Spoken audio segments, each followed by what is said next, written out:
Right now, as you are watching this video, the IRS has already changed 5 tax rules that directly affect every American senior over the age of 65. Not next year, not in the future. These changes are already in effect, already sitting inside the tax code, already determining how much money you keep and how much quietly leaves your pocket. And here is the part that will genuinely surprise you.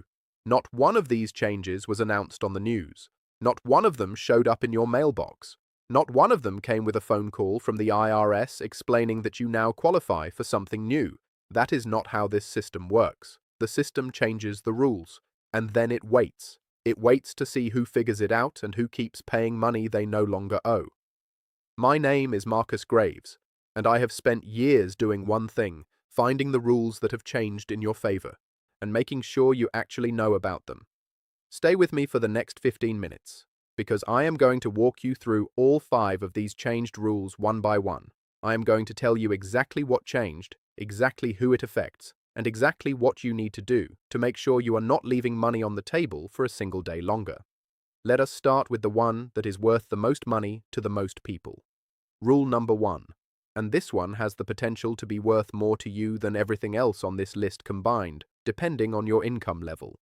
It is called the senior bonus deduction, and it was quietly added to the tax code as part of what some people are calling the One Big Beautiful Bill.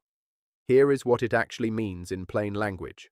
Starting with the 2025 tax year, the return you will file in early 2026, every American who is 65 years old or older receives an additional deduction of up to $6,000. $6,000. If you are married and both of you are 65 or older, that number doubles to $12,000.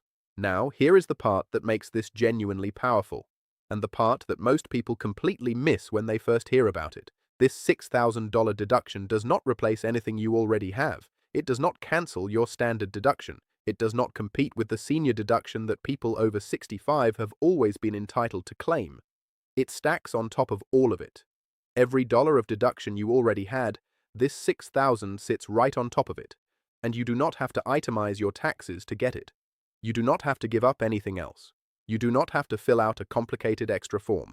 It simply adds on. Now let me be specific about who this helps, because this deduction reaches across both ends of the income scale, and I want you to understand exactly where you fall. If you are a lower income senior living mostly on Social Security, this deduction very likely pushes your federal income tax all the way to 0. In many cases, you may not even be required to file a return at all this year. If you are a comfortable middle-class retiree, you are not left out. This deduction is available in full to single seniors earning up to $75,000 a year. For married couples, that limit is $150,000. It only begins to phase out above those thresholds, and it does not fully disappear until income crosses $175,000 for singles or $250,000 for married couples. The only people this truly leaves out are the genuinely wealthy. Now here is the one thing I need you to hear before we move on, because it makes this urgent. This deduction is temporary. As the law stands right now, the senior bonus deduction is available for 2025, 2026, 2027, and 2028, 4 years, and then it expires unless Congress extends it. That means this is not something you file once and forget. This is a claim at every single year situation for every year it exists. If you use tax software, it will ask your age and apply it automatically. If someone prepares your return for you, you make sure they know about it and applied it. That is rule number 1. $6,000, even or $12,000 if you are married, sitting there waiting for you to claim it. And that leads us directly into rule number 2. Because once you understand the first rule, the second one is going to make complete sense, and it is going to change the way you think about your monthly Social Security check. Rule number 2. And this is the one where I see the most confusion and the most unnecessary money leaving seniors' pockets every single month. Let me ask you something. Do you have taxes withheld from your Social Security check every month? If you do, and millions of seniors do, there is a very real chance you are sending the government money you do not actually owe. Not a little money. Potentially hundreds of dollars a year. Here is how the rule actually works. Whether your Social Security benefits are taxable depends on something called your provisional income. Provisional income is basically your other income, wages, pension, investment returns, withdrawals, plus half of your Social Security benefit. There is a lower threshold and an upper threshold. If you are single and your provisional income comes in under $25,000, 0% of your Social Security is taxable. None of it. If you are married filing jointly and that number comes in under $32,000. Same result. 0. Now here is what changed and why it matters more than ever. The new senior bonus deduction we just talked about, rule number 1, directly lowers the income number that determines your Social Security taxation. When your deductions go up, your taxable income goes down. And when your taxable income goes down, more of your Social Security becomes tax-free. These two rules work together, and when you stack them correctly, a significant number of seniors who are currently having taxes withheld from their Social Security check will find that the correct withholding amount is 0, not lower, 0. Here is the mistake I see people make at every income level. When they first signed up for Social Security, they filled out a form called the W-4V. That form tells the government to withhold a percentage of federal tax from every single monthly check. People do it to be safe, just in case. Then a large refund comes back the following April, and they think, great, that worked. But think about what that actually is. You loaned the federal government your money, for free, all year long, on tax you may not have even owed. The fix is simple. You look at your real numbers, or you have someone look at them with you, and you file a new W-4V. You adjust or stop that withholding so it matches what you will actually owe, not $1 more, not $1 early. That is rule number 2, and it connects directly into rule number 3, because rule number 3 is the one that makes people genuinely angry when they finally find out about it. Rule number 3, required minimum distributions. And the rule around them just changed in a way that gives every senior with a traditional IRA more control over their money than they have had in years. Here is the background. If you have a traditional IRA, a regular IRA, not a Roth, the government requires you to start taking money out of it once you reach a certain age. These are called required minimum distributions, or RMDs, and for decades that age was 70 and a half. Then it moved to 72, then 73. Here is what changed. The age at which you must start taking RMDs has now been updated to 73 for most people, and will move to 75 for people born in 1960 or later. Why does this matter? Every year you do not have to take that distribution is a year that money stays inside your IRA, growing tax-deferred. And here is the powerful part that most people miss.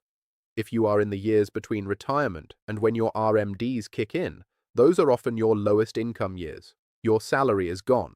Your RMDs have not started yet. Your taxable income is at its lowest point it will ever be in retirement. That window is your opportunity. During those low-income years, you can strategically convert portions of your traditional IRA into a Roth IRA, paying tax now at a low rate so that all future growth and withdrawals are completely tax-free forever. A smart conversion strategy in those years can save you tens of thousands of dollars over the course of your retirement, and it is 100% legal. It has been in the tax code for years. The only thing that changed is the window, and your window may now be longer than you think. That is rule number 3. And rule number 4 is the one that is specifically for the retiree who has built up a solid income, because this one catches people completely off guard. Rule number 4. And this one involves a name that sounds almost like a person. It is called IRMAA, the Income-Related Monthly Adjustment Amount. Here is what it is.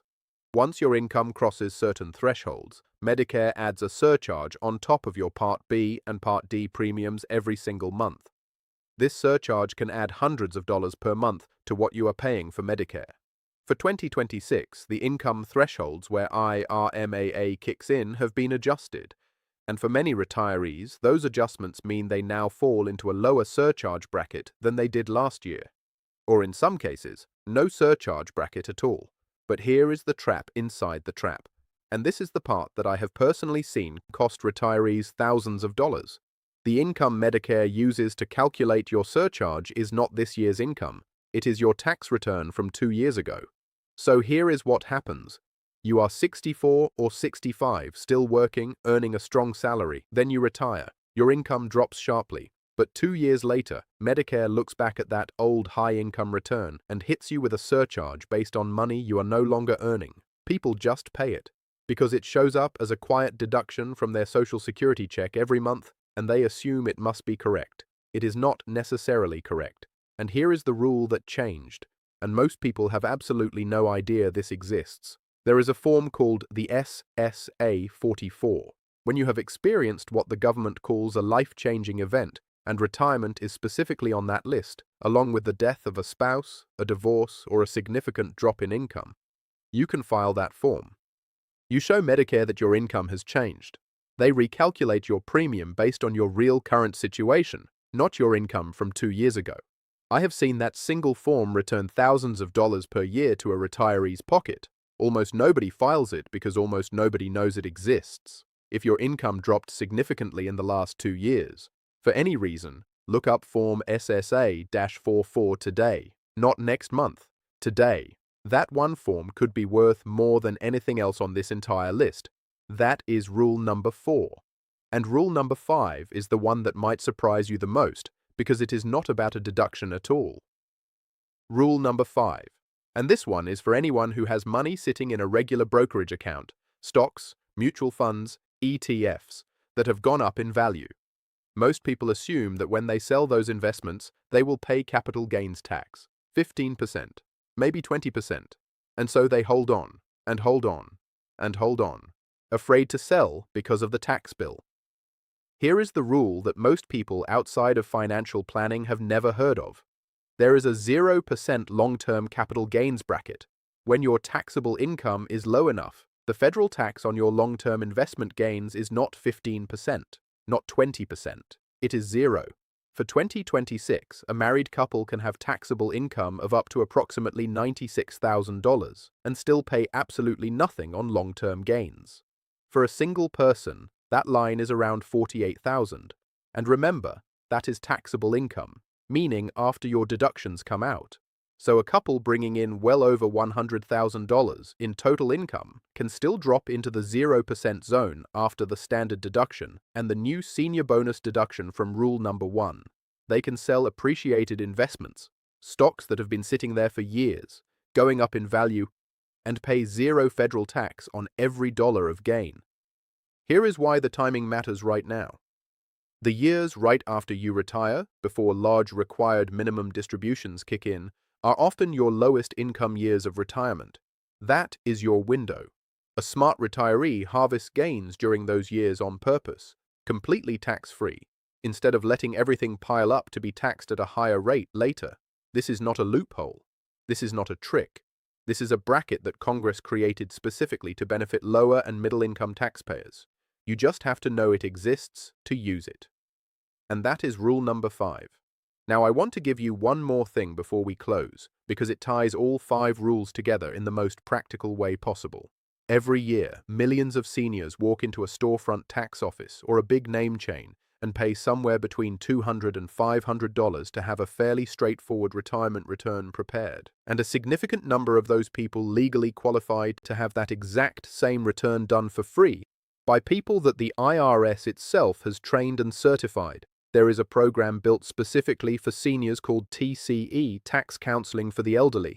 It is an IRS program for people 60 and older, and it specializes in exactly the questions retirees face: pensions, Social Security income, retirement account withdrawals, Medicare. The largest provider of TCE is AARP TaxAid, which runs thousands of sites across the country. And you do not have to be an AARP member to use it. Here is why this matters in the context of today's video. All 5 rules we covered today, the senior bonus deduction, the Social Security threshold, the RMD window, the IRMAA appeal, the 0% capital gains bracket, these are exactly the kinds of things a TCE volunteer is trained to handle. You do not have to navigate all 5 rules alone. You do not have to pay someone $200 to apply a deduction you were already entitled to. The help exists, the training exists, the program exists. It is completely free, and your age makes you eligible regardless of income. So let me leave you with the one idea that ties everything we covered today together. 5 rules, all of them already changed, all of them already in effect, all of them sitting inside the tax code right now, waiting for you to claim them. The senior bonus deduction, the Social Security tax threshold, the updated RMD ages and the conversion window, the IRMAA appeal form that almost nobody files, the 0% capital gains bracket. In every single case, the law already says you qualify. The law already says this money belongs to you. But not one of these rules is automatic. Not one of them sends you a check in the mail. Not one of them shows up without you knowing it exists and taking action. That is why this video exists. That is why this channel exists. That walks through all 5 rules, the exact forms you need, and the deadlines you cannot afford to miss. Before you go, do one thing for me. Send this video to one person over 65 in your life, a parent, a sibling, and elders. The odds are very good that they are overpaying their taxes right now, not because they are careless, not because they are not smart, but simply because nobody told them the rules had changed. One share from you could put hundreds or even thousands of dollars back into someone's pocket this year. I will see you in the next one.